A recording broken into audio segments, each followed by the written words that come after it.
नमस्कार, जय हिंद, वंदे मातरम। सभी का अभिनंदन है एनडीसी निःशुल्क क्लासेस में। बहुत बहुत स्वागत है आपका। आज हम पढ़ेंगे काव्य गुण, लेकिन उससे पहले हम जो तीसरा टेस्ट हिंदी पॉइंट पर आपका हो चुका है आदिकाल का, उसका रिजल्ट भी आपको बता देना ज़्यादा ज़रूरी है ताकि मोटिवेशन मिलता रहे। अच्छी बात यह है इस बार कि इसमें काफ़ी स्टूडेंट नए हैं। जैसे आप देख सकते हैं, पहली कोई जीमेल आईडी है, प्रतिभा नाम से है, संपत है, निर्मला, पूजा, आरती, भावना। ये 100 नंबर का टेस्ट था, उसमें 97 देखिए फर्स्ट सेकंड थर्ड तीनों बराबर हैं, ठीक है। और फोर्थ 95, 94, 94, 93, यानी टॉप 10 स्टूडेंट 90 से ऊपर हैं। ये अच्छी बात है। मतलब कंपटीशन, ये जो मैं रिजल्ट बता रहा हूँ बराबर, इससे कंपटीशन भी बढ़ रहा है और अच्छा भी लग रहा है। इसी तरह से देखिए, इस बार रोज वाले नाम नहीं है, कुछ नए नाम हैं। वीना, प्रमोद कुमार ये हैं, कमलेश ये नाम भी नया है, फौरंती मीणा, संगीता सामोता, ये शायद यहाँ पे शिवप्रिया होनी चाहिए मेरे ख्याल से। ये हिंदी में लिखा हुआ है, जो हिंदी में है वो यहाँ नहीं आता है इस तरह से, ठीक है। किरण, कविता, निकिता, निर्मला, ये काफ़ी हैं और बहुत अच्छा लग रहा है कि, लेकिन कुछ स्टूडेंट देखिए 7 मिनट में टेस्ट दे रहे हैं, कुछ 10 मिनट में टेस्ट दे रहे हैं, ये गलत है। फिर आपके अगर नंबर कम आता है, आप अगर थोड़ा सा विचार करके दे लो तो ज़्यादा बेस्ट रहेगा। भाई आपको ईमानदारी से देना है ना, फिर आप ईमानदारी से दो। मान लो कि नहीं सर, भाई देखो 7 मिनट में दिया, इसका मतलब उसने बिल्कुल भी चीटिंग नहीं की है, इसमें कोई दो राय नहीं है। लेकिन फिर भी आप, हो सकता है वो 2-3 प्रश्न भी सही कर पाते। इतनी जल्दबाजी मत करो, चारों ऑप्शन पर विचार करो फिर आंसर दो, ठीक है। कई बार स्टूडेंट बोलते हैं सर मैंने 13 मिनट में दिया था, फिर मेरे इतने, देखो ये एकदम एग्जैक्ट आंकड़ा देता है, तो इसमें एकदम क्लियर आता है। रिजल्ट में कोई भेदभाव नहीं है और मेरे लिए आप सब समान हो, तो मैं वैसे भी नहीं करने वाला।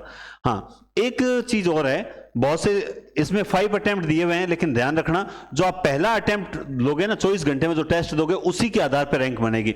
उसके बाद चाहे आप कोई भी दोगे, आपको रिजल्ट आपको वहीं पता लग जाएगा, लेकिन उसके बाद रैंक के बारे में आपको वहां पता लग जाएगा, लेकिन यहां नहीं पता लगेगा, क्योंकि यहां मैं रिजल्ट बता दूंगा।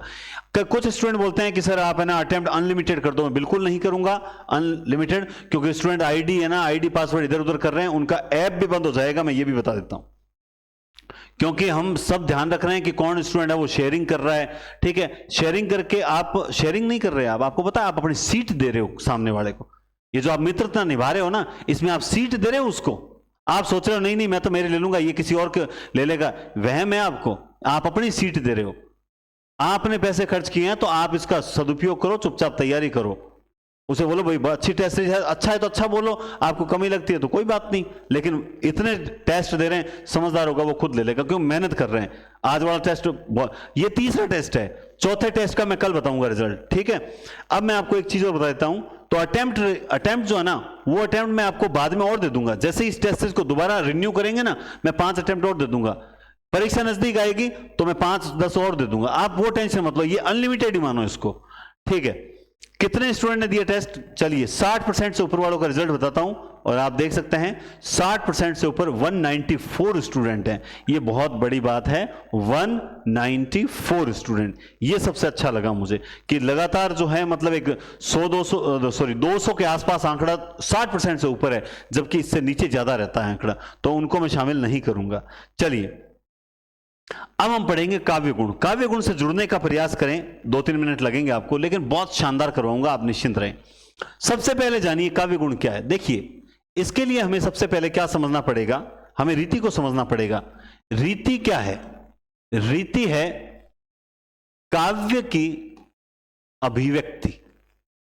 क्या है? काव्य की अभिव्यक्ति या फिर विधि।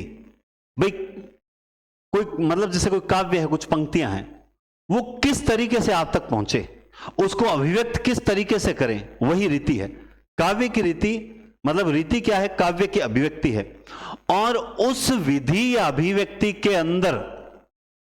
अंदर हमेशा गुण होते हैं। यानी जो तरीका, विधि, रीति क्या है? तरीका, जिस तरीके से काव्य आप तक पहुंचेगा, वो तरीके में कुछ क्वालिटी होनी चाहिए, कुछ गुण होने चाहिए, कुछ अच्छाइयां होनी चाहिए, तभी वो वहां पहुंच पाएगा। तो यानी कहने का मतलब, गुण क्या है? गुण है रीति के अंदर की बात। रीति बाहरी तत्व है, गुण आंतरिक तत्व है। इसीलिए रीति और गुण दोनों को काव्य की आत्मा माना गया है। जो वामन की परिभाषा है रीतिरात्मा काव्यस्य, वो इसी से मिलती जुलती है, जिसमें रीति को बताया गया है। लेकिन सबसे पहले काव्य गुण को भी जो है एक तरह से स्थापित वामन ने ही किया था।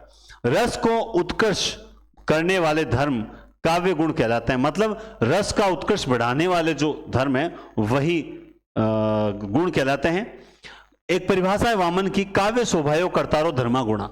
काव्य शोभायो कर्तारो धर्मा गुणा, ये परिभाषा सेकंड ग्रेड के लिए हो चाहे फर्स्ट ग्रेड के लिए हो या फर्स्ट ग्रेड स्कूल लेक्चरर के लिए हो, दोनों के लिए इंपॉर्टेंट है, ध्यान रखिएगा। सबसे पहले भरतमुनि ने नाट्य शास्त्र में 10 गुण बताए थे। सबसे पहले भरतमुनि कहता है कि भाई काव्य के गुण जो हैं वो टोटल 10 होते हैं। अच्छा, मैंने ये नीचे क्यों लिखे? ये इसलिए लिखे ताकि आपको पता लगे प्रसाद, ओज और माधुर्य, इन 10 गुणों में ये 3 गुण भी शामिल थे। अब सबसे पहले भरतमुनि नाट्य शास्त्र में दे दिए 10 गुण। अब इस पर चर्चा होने लगी, विचार होने लगा, तो धीरे धीरे जैसे दंडी का नंबर आया, दंडी ने बोला कि साहब इसमें तो 10 गुण होते हैं, टोटल गुण कितने होते हैं? बोला 10 होते हैं। अच्छा, बोला 10 होते हैं, ठीक है। वामन से पूछा, बोला कितने गुण होते हैं? तो वामन ने कहा साहब 10 और प्लस 10 टोटल कितने होते हैं? 20 गुण होते हैं। कितने होते हैं? 20 गुण होते हैं। जब भोजराज से पूछा कि भाई भोजराज आप बताओ कितने होते हैं, तो भोजराज ने 24 × 3 शब्दगत, अर्थगत, शब्दार्थगत, ठीक है, टोटल 72 गुण बताए। और ये अब तक के सर्वाधिक बताए गए गुण थे, सर्वाधिक बताए गए गुण थे। उसके बाद आपसे कुंतक ने पूछा, बोला कुंतक तू बता भाई। कुंतक ने कहा साहब गुण तो होते हैं कितने? 6 गुण होते हैं। ये प्रश्न आ सकता है सेकंड ग्रेड में, तो इसको आप ढंग से समझें। कितने होते हैं? 6 गुण होते हैं, ठीक है। फिर जब अग्नि पुराण की बात आई, बोला अग्नि पुराण में कितने गुणों का उल्लेख है, तब पता चला कि अग्नि पुराण में टोटल 18 गुणों का उल्लेख है। कितने गुणों का उल्लेख है? 18 गुणों का। प्रश्न आएगा, समझ जाना, ठीक है। आनंदवर्धन से पूछा, इन्होंने कहा भाई 3 ही गुण। इसी तरह से मम्मट आपसे अगर पूछ रहे तो भाई कितने गुण हैं? मम्मट ने भी कितने गुण बताए हैं? 3 गुण ही बताए हैं। बात समझ गए आप? इसके अलावा मुझे नहीं लगता कि आपसे कुछ और पूछा जाएगा। समझ गए बात आप? तो आपको गुणों की संख्या को लेकर अगर प्रश्न पूछ लिया जाए तो यहां से आ सकता है। एक ये परिभाषा थोड़ी सी इंपॉर्टेंट मुझे लगती है। अब बात करते हैं, सबसे पहले अंत में मम्मट ने भाई माधुर्य, ओज और प्रसाद पर फाइनल कर दिया। और सबसे पहले अपन 3 गुणों को पढ़ेंगे। क्लास छोटी है मगर बड़ी अच्छी होगी। अब आप देखिए, माधुर्य गुण यानी मधुरता या मिठास। आप पहले साहित्यिक दृष्टि से समझिए, फिर मैं आपको बताऊंगा कि इसमें किस तरीके से समझ सकते हैं। काव्य का वह गुण जो चित्त को क्या कर दे? द्रवीभूत कर दे। इस शब्द को पकड़ दो, आनंद आए। जिस चीज को पढ़कर आनंद आने लगे, समझ जाओ माधुर्य गुण आ चुका है। श्रृंगार का रोल होगा। हृदय में द्रुति उत्पन्न करने वाला गुण ही क्या कहलाता है? माधुर्य गुण कहलाता है। इसकी वृत्ति उपनागरिका है और वैधर भी रीति है इसके अंदर, ठीक है। अब इसकी विशेषताएं समझते हैं। जब विशेषताएं आप समझोगे तो देखिए, त वर्ग को छोड़कर, मतलब समझ गए कि इस वर्ग का निषेध है, ये नहीं आना चाहिए। ट वर्ग का क्या है? निषेध है। ट वर्ग माधुर्य गुण में नहीं होता, बाकी क से म तक होते हैं। अनुस्वारों का प्रयोग, अगर मान लो इस तरह के शब्द आए, खंजन, मंजन, रंजन, ठीक है, श्रृंगार, ठीक है, ये इस प्रकार के शब्द आए तो समझ जाओ वहां पर देखो, आपको सबकी हिंदी थोड़ी आएगी। सबकी हिंदी नहीं आएगी तो फिर क्या करोगे? तो आप में से बहुत से स्टूडेंट्स ऐसे भी तो हैं जो सर कैसे भी तरीका बता दो कि हम वहां गलत नहीं करें, और प्रैक्टिस भी करवा दो, बिल्कुल करवाएंगे। अनुस्वारों का प्रयोग ज्यादा होगा। पंचम वर्ण की अधिकता होगी। अनुनासिक में क्या होगी? पंचम वर्ण की अधिकता होगी। इस बात को यूं समझ लीजिए, पंचम वर्ण में ध्यान रखना, एक तो ये, एक ये, एक ये और एक ये 4 ही आएंगे। यानी ण का क्या होगा? निषेध होगा, क्योंकि वो ट वर्ग का है, इसलिए ण का क्या हो जाएगा? निषेध। पंचम वर्ण की अधिकता होगी। इसके अलावा एक चीज सबसे इंपॉर्टेंट बताता हूं, हां एक बात और, लेकिन ध्यान रखना, ण का निषेध है, लेकिन अगर मान लो आधा ण है, ठीक है, ण का उपयोग, मतलब आप समझ जाएं कि अगर आधा ण है, हलंत, हलंत है, मतलब समझ गया ना? जैसे जैसे जैसे बताता हूं, आधा कोई ऐसा शब्द दिमाग में नहीं आ रहा, चलो कोई आएगा तब। आधा अणा होगा तो उसका यूज हो सकता है। और बाकी अब देखते हैं समास का अभाव, शब्द ऐसे प्रयुक्त होंगे, बड़े बड़े शब्द नहीं होंगे, विचारोत्कृष्टता, विषयोत्कृष्टता, दृष्टता, बड़े बड़े शब्द नहीं होंगे ये, और या तो छोटे होंगे या बिल्कुल भी नहीं होंगे। ये है सबसे मेन पॉइंट। कोमल मधुर रचना जिसे सुनकर आनंद आए और मतलब जो मन है वो मस्ती में डूबने लगे, वो सारी रचनाएं। श्रृंगार या फिर शांत रस भी ध्यान रखना इसमें शामिल होता है। करुण रस, सर यहां पे आनंद करुण में कैसे आएगा? करुण का मतलब ऐसी नहीं, करुण का मतलब है कुछ ऐसी रचनाएं पढ़ना जिसमें दूसरों की पीड़ाओं को समझा जाता है, जिसमें दूसरों की पीड़ाओं को महसूस किया जाता है, दूसरे के दर्द को, सुख को समझना। इस टाइप के उदाहरण बहुत कम मिलेंगे आपको, जैसे मैं आपको बताऊंगा, अभी थोड़ा थोड़ा रुकिए, उदाहरण आने दिए। माधुर्य गुण वहां माना जाता है, लेकिन यहां पर कुछ और भी चीज आपको देखने लायक है। वो क्या है? देखो, संयुक्त वर्ण की अधिकता ओज में होती है कि नहीं होती? बोलो बिल्कुल सर होती है। लेकिन यहां पर भी कुछ संयुक्त वर्ण आते हैं, और उसको देखकर आप कहीं गलती न कर बैठो तो मैं वो आपको बता देता हूं। जैसे मान लो जिन संयुक्त वर्णों में इस तरह से आए ग, समझ गए बात आप? यानी पंचम वर्ण मौजूद होगा, ठीक है। जैसे ये देखिए, ये संयुक्त वर्ण बता रहा हूं मैं आपको, जिसमें पंचम वर्ण, पहला पंचम होगा, बाद में तीसरा वर्ण होगा, यानी अल्प प्राण होगा। ऐसे ही समझ जाना संयुक्त वर्ण। पहला, अगर मान लो कहीं पर आपको संयुक्त व्यंजन दिखाई दे, जबकि संयुक्त व्यंजन आते हैं ओज गुण में, लेकिन संयुक्त व्यंजनों में क्या हो, पहला वर्ण पांचवा होगा, यानी जो आधा होगा वो क्या होगा? पांचवा होगा। जैसे ये लो, इस प्रकार के शब्द आए तो वहां पर हमेशा संयुक्त भले ही हो, वहां माधुर्य गुण ही होगा। इस बात को याद रखना। अभी कुछ उदाहरण देखेंगे अपन। जैसे मान लो एक उदाहरण है कि निरख सखी है खंजन, आए फेरे उन रंजन में, उधर नयन में मन भाई। यहां से मैं एक चीज और बताता हूं। अगर आपको कहीं शरीर के रीति काल में हमने नक्शिक वर्णन पढ़ा है, कहीं शरीर के अंगों जिसमें कोमल कलाइयां कुसुमसी नयन मृग नयन से सुंदर, तो जहां नेत्रों की बात हो गई, जहां नासिका की बात हो गई, जहां अधरों की बात हो गई, जहां कानों की बात हो गई, जहां चोटी की बात हो गई, है ना, जहां पर मान लो काया की बात हो गई, चमचमात चंचल नयन, चंचल में देखिए अनुस्वार लगा हुआ है, चंचल नयन बिच घूंघट पट छीन, मनहु सुर सरिता बिच उस, वसंत का वर्णन हो जाए, मधुमास का वर्णन हो जाए, नदी के किनारे का, है ना, करील के वृक्षों का, इस तरह का जहां वर्णन मिले, समझ जाना माधुर्य है। जैसे रस श्रृंगार मंजन की कंजन, ये देखिए खंजन, बस इतना पढ़ते ही समझ जाओ कि यहां पर माधुर्य गुण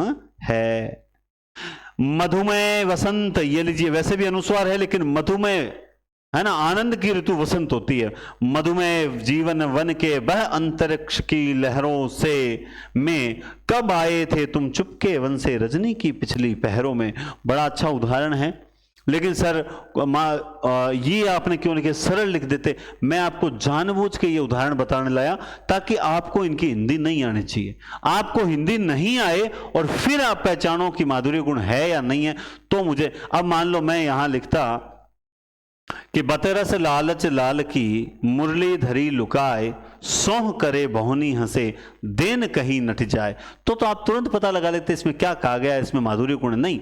लेकिन आपको पता इनके इन उदाहरणों में से लॉजिक निकालना है ना। जैसे मान लो अमीय हलाहल मद भरे श्वेत श्याम रतनार, जियत मरत झुक झुक परत जही चितवत एक बार। ये क्या है? ये माधुर्य गुण है ना। इस पार प्रिय मधु है तुम हो, उस पार न जाने क्या होगा। वसंत अपने हरिवंश राय बच्चन की कविता की पंक्तियां, इस पार प्रिय मधु है, मधु शराब, मधु है तुम हो, उस पार न जाने क्या होगा। मतलब बड़ी ये शांत और श्रृंगार का मिला जुला रूप है। तो जिस रचना को सुनकर आनंद आने लगे वो रचना समझ जाओ, है ना। एक वो मंद मंद मुस्काए लला खेलन चली होरी, इस प्रकार के उदाहरण आपने पढ़े होंगे। तो ऐसे उदाहरणों में आप यकीन मानिए कि कौन सा होता है, वहां होता है माधुर्य गुण होता है, ठीक है ना। अब उसके बाद में, अब देखिए अपने आप में ओज बहुत अलग है।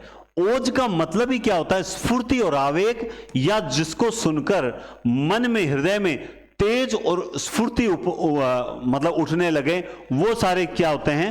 वो होते हैं ओज। ओज गुण कहलाता है वहीं पर। इसमें वीर, विभत्स और रुद्र के उदाहरण आपको देखने को मिलते हैं। इसकी वृत्ति परुषा है और रीति कौन सी है? गौड़ी है। कोई खास बात नहीं है, लेकिन यहां खास ही खास है, इस रचना में ट वर्ण का प्रयोग होता है। यानी अब यहां जिसका वहां निषेध था, वो चीज अब यहां पर आपको देखने को मिलेगी। एक तो है ना, ध्यान से कुछ चीजों को पढ़ लिया करो। ये जो चीज मैंने अभी बताई ना, कि जहां पर संयुक्त व्यंजनों में इनमें पहला आधा वर्ण, इनमें से अगर कोई होगा, ये ढ नहीं,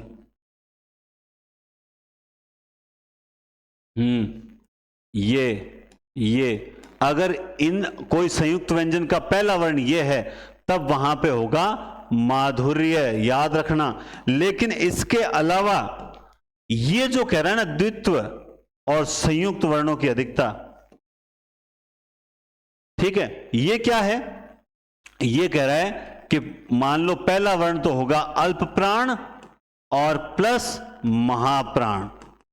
बोला सर कैसे? देखो, जैसे तथ, जैसे पफ, जैसे कख, जैसे त थ द और ध, हाँ, जैसे दध, ठीक है। ये आप जो देख रहे हो ना, इस टाइप के, यानी त यानी पहला तीसरा पांचवां, पहला तीसरा पांचवां और दूसरा द्वितीय, उसमें महाप्राण है। अगर आधा वर्ण हमेशा अल्प प्राण और पूरा होगा महाप्राण, तो वहां पर 100% क्या होगा? वहां पर ये होगा। प्लस ये कह रहे द्वित्व। सर द्वित्व क्या होता है? द्वित्व ये होते हैं ता, चा, है ना, टा, डा, समझ गए, ग, ये द्वित्व हैं। यानी एक ही वर्ण जब बार बार आए, आधा भी वही और पूरा भी वही, तो द्वित्व होता है, और ये कहलाते हैं व्यंजन गुच्छ। क्या कहलाते हैं? व्यंजन गुच्छ। अगर व्यंजनों का गुच्छा आए या द्वित्व आए, तब वहां 100% कौन सा होगा? ओज होगा। प्लस, लेकिन अगर गुच्छे में पहला पांचवा है, तो वहां माधुर्य चला जाएगा, ध्यान रखना। लंबे लंबे समास होते हैं, वहां क्या होता है? अल्प समास या समास रहित होता है। ध्वन्यात्मकता होती है, मतलब जब पढ़ते हैं ना ओज गुण की रचना, तो वहां पर कुछ अलग ही माहौल होता है। प्रौढ़ भावों की अभिव्यक्ति होती है। चित्त को उद्रिक्त, ये थोड़ा शब्द गलत दिया गया, चित्त को मतलब उद्वेलित कर देने वाली शैली होती है। सबसे बड़ी बात है, एक तो थोड़ा ध्यान दे लेना, कुछ लोग तो कमेंट में बिजी रहते हैं, है ना। एक तुम्हारा लक्ष्मण, एक नोटी गर्ल्स नाम आईडी है ना। एक मीनाक्षी मैडम, आप बात करो, अरे सर नाम ले रहे हो आज, तो नहीं बोलते ना सर हमारा नाम लिया करो, आज नाम ले ही रहा हूं मैं, है ना। अरे कमेंट मत किया करो, एक दो कमेंट करके आराम से क्लास देखा करो। अगर सर यहाँ देख कीजिए को, नहीं कंसंट्रेट रखा करो, कमेंट सेशन से ही बाहर आ जाया करो, कमेंट सेशन से ही बाहर आ जाया करो। मोबाइल को आराम से लैंडस्केप करके बढ़िया रख लिया करो, और अच्छे से समझा करो, पढ़ा करो। कोशिश करो कोई सी भी किताब, आपके पास नोट्स अगर निकाल लिया आपने, तो नोट्स वगैरह देखो। मैं बहुत जल्द कुछ और अपडेट करके आपके हिंदी पॉइंट पर कुछ मैटर डालने वाला हूं, बस फाइनल प्रूफ रीडिंग करके और मैं डाल दूंगा। पढ़ा करो ध्यान से, है ना। अब कह दो अरे सर आपने तो हमारा नाम ले लिया, बेइज्जती। अरे बेइज्जती कुछ नहीं है। यूं मान लो आप गुरु की महत्ता को समझो, गुरु क्या चीज होती है, इस चीज को आप समझ लो। कि जब आपने कुमार विश्वास की वो एक रील देखी होगी, उसमें वीडियो में एक स्पीच में के अंदर कुमार विश्वास कितनी अच्छी बात बोलते हैं कि सिकंदर जब विश्व विजेता बनने के लिए निकला था, तो वो सिकंदर नहीं था, उसके पीछे एक बहुत बड़ा गुरु था, और वो गुरु का नाम क्या था? अरस्तु था। लेकिन वही सिकंदर आधी विजय करने के बाद सेल्यूकस को जब वो आगे की विजय सौंप कर चला जाता है, तब उसका युद्ध चंद्रगुप्त से नहीं था, चाणक्य से था। एक तरफ यूरोप का गुरु था और एक तरफ भारत का गुरु था। जीत, अंतिम जीत जो हुई थी, वो भारत के गुरु की हुई थी। तो जो टीचर बोलता है, गुरु बोलता है, मैं कभी शिक्षक शब्द से, मैं शिक्षक शब्द को आलोचना नहीं करता हूं, लेकिन मैं गुरु कहलाने पे ज्यादा अच्छा लगता है मुझे। यूं मान लीजिए, क्योंकि शिक्षक सिर्फ शिक्षा देता है, गुरु आपको आपके आसपास की हर तरह की बात भी बताता है, अच्छाई और बुराई के बीच भेद करना भी सिखाता है। समझ गए बात आप? तो इस चीज को आप यूं मत लेना। लेकिन कुछ स्टूडेंट कभी कमेंट नहीं करते हैं, उनसे ये कहना है कि बाद में लाइव कमेंट नहीं, बाद में जाके कुछ कहना हो तो जरूर कर दीजिए, कोई दिक्कत नहीं है, लेकिन आप ध्यान से पढ़िए। चलिए ठीक है। अब देखिए, एक मतलब आवाज ध्वन्यात्मकता होती है ओज गुण में। हिमाद्री तुंग सुंग से प्रबुद्ध शुद्ध भारती, हिमाद्री तुंग श्रृंग से प्रबुद्ध शुद्ध भारती, स्वयं प्रभा स्वमज्ज्वला स्वतंत्रता पुकारती, अमृत्य वीर पुत्र हो दृढ़ प्रतिज्ञ सोच लो, प्रशस्त पुण्य पंथ है। बट ये थोड़ी सी मिसप्रिंट होने से गड़बड़ हो जाती है, जयशंकर प्रसाद की है और नाम लिया वहीं से। बाकी आपको ओज गुण की बहुत बढ़िया पंक्तियां, आपने रामधारी सिंह दिनकर की क्षमा और वो कविता सुनी होगी या नहीं सुनी? बोला सुनिए। वीर रस की मुझे सबसे अच्छी कविताओं में से एक लगती है।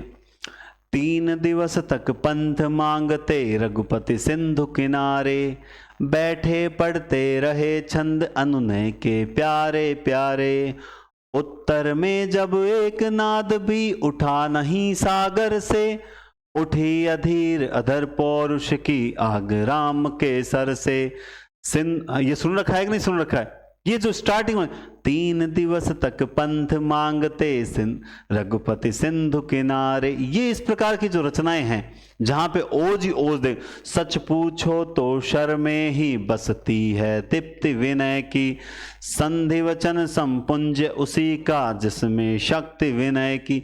ये इस प्रकार की जो रचनाएं हैं दिनकर की ओजपूर्ण शैली में, ये सारी रचनाएं बड़ी अच्छी होती है। इसके अलावा आपने वो और भी पंक्ति सुन रखी होगी, जैसे देशभक्त वीरों मरने से नेक नहीं डरना होगा, और प्राणों का बलिदान देश की वेदी पर करना होगा। ये रचना भी कैसी है? ये रचना भी बोला सर बिल्कुल ये तो ओजगुण की रचना है। इसके अलावा मैं आपको अगर बताऊं तो एक आपने सुना, मैं सत्य कहता हूं सखे सुकुमार मत जानो, मुझे यमराज से भी युद्ध में सदा प्रस्तुत मानो मुझे, है ना? तो ये रचना कैसी है? बोला सर ओजगुण की रचना है। इसके अलावा इसमें आगे और है क्या? अच्छा इसमें आगे नहीं है, एक आध लिख सकते हैं। एक आपने वो मैंने छंद करवाते समय बताया था, हे देवो यह नियम सृष्टि में, यह नियम सृष्टि में सदा अटल है, सदा अटल है, रह सकता है वही सुरक्षित, वही सुरक्षित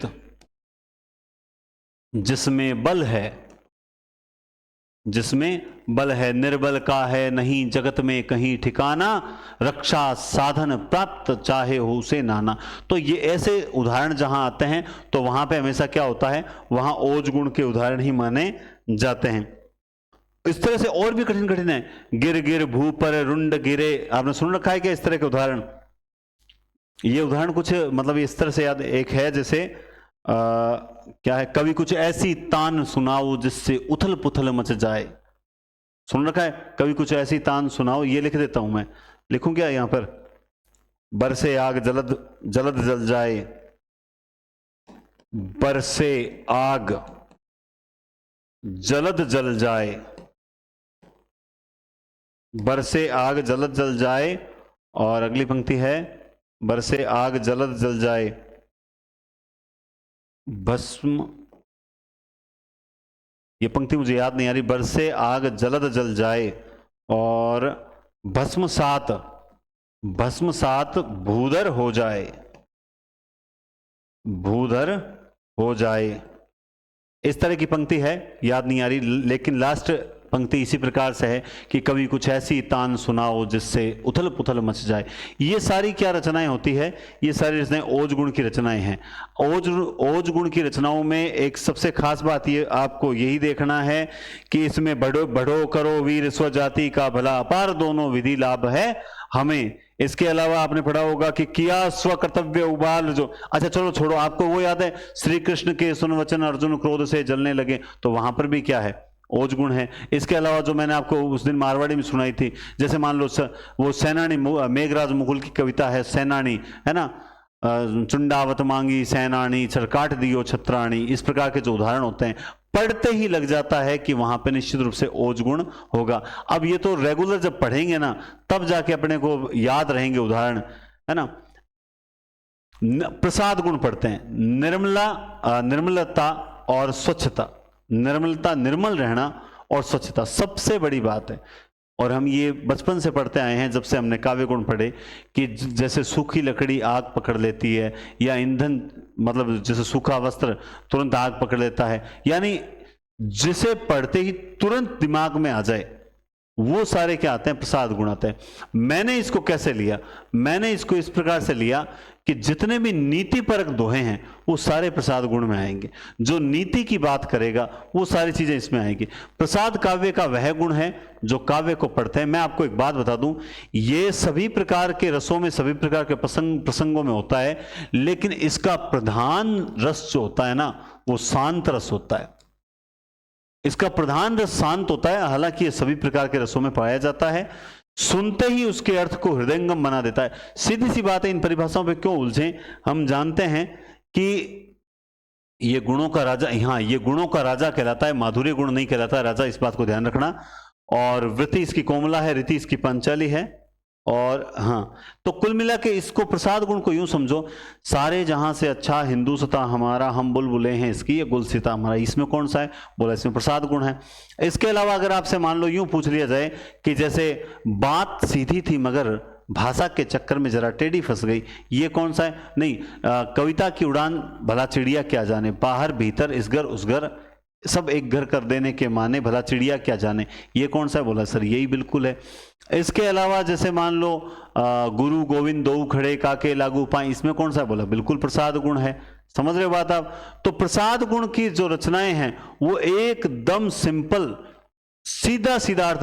अब जैसे देख सुदामा की दीन दशा करुणा करके, करुणा निधि रोए पानी परात को हाथ छुयो ने, तो ये यहां पर कौन सा है। अब इसमें कुछ किताबों में दे रखा माधुर्य गुण, लेकिन इसमें आप देखिए देख सुदामा की दीन दशा करुणा करके, यहां पे कौन सा है, बिल्कुल प्रसाद गुण है।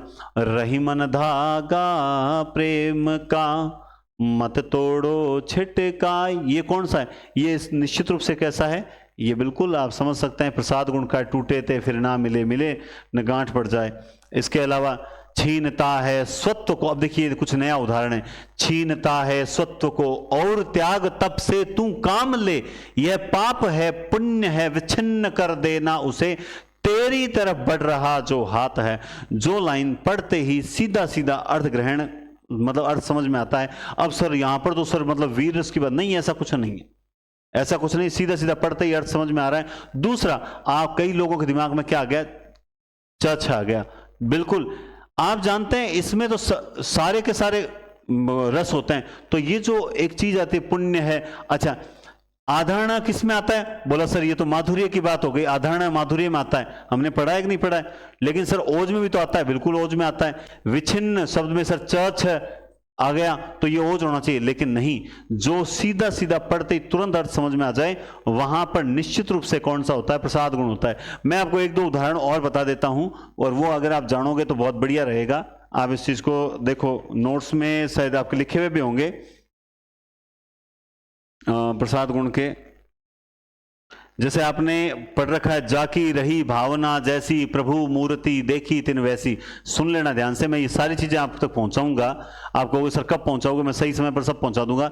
जाकी रही भावना जैसी प्रभु मूर्ति देखी तिन वैसी। आप इतना भी कर सकते हो कि अगर जो जाकी रही भावना जैसी, जाकी रही भावना जैसी, तुरंत आप लिख सकते हो सर इसमें प्रसाद गुण है। कौन सा है, इसमें प्रसाद गुण है। ठीक है, आपने वो भी सुना होगा, जाके प्रियन राम वेदेही तजिए ताही कोटि सम, तजिए ताही वैरिसम, है ना, तजिए ताही कोटि वैरिसम यद्यपि परम से नहीं। तो उसमें भी आपने लिखा जाके प्रिय न राम वेदेही, इस तरह से आप लिख सकते हो कि इसमें भी प्रसाद गुण है। मैं आज तो सिर्फ बेसिक बता रहा हूं, क्योंकि कल हम रीति की जब क्लास करेंगे सेम यही सारी चीजें वापस आएगी, तब मैं आपको मेरे जो फेवरेट उदाहरण है, मैंने जो छांट रखे हैं वो मैं आपको कल की क्लास में बताऊंगा, आज नहीं बोल रहा हूं। ठीक है, इसी तरह से आपने एक वो मैंने छंद करवाते समय उदाहरण बताया था, हे प्रभो आनंद दाता ज्ञान हमको दीजिए, शीघ्र सारे दुर्गुणों को दूर हमसे कीजिए। तो ये इसमें कौन सा है? बोला प्रसाद गुण है। इसके अलावा जैसे आपने वो एक कविता सुनी होगी, नर हो न निराश करो मन को, नर हो न निराश करो मन को। तो यहाँ पे एकदम बिल्कुल सिंपल सी बात करें, काम करो, कुछ काम करो, जग में रहकर नाम करो। कौन सा है? बोला सर बिल्कुल इसमें प्रसाद गुण है। इसके अलावा मान लो आपसे ये लिखी रखा है मैंने, वह आता दो टुक कलेजे के करता पछताता पथ पर आता। कौन सा है? बोला प्रसाद गुण है।